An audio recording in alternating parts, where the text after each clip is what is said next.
Hello friend, আশেপাশে কেউ নেই তো? Breaking news!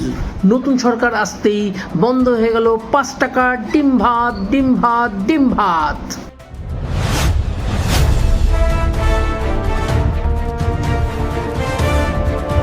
টর্চলাইট রিভিউতে ব্রেকিং করছি এই নিউজটা।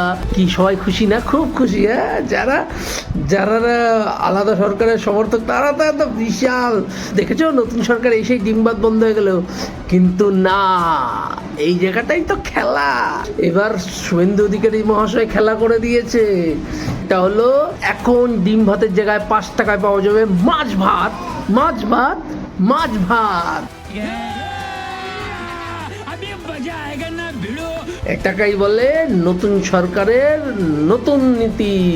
আপনাদের এই ডিসিশনটা কেমন লাগলো কমেন্টে জানাবেন অবশ্যই।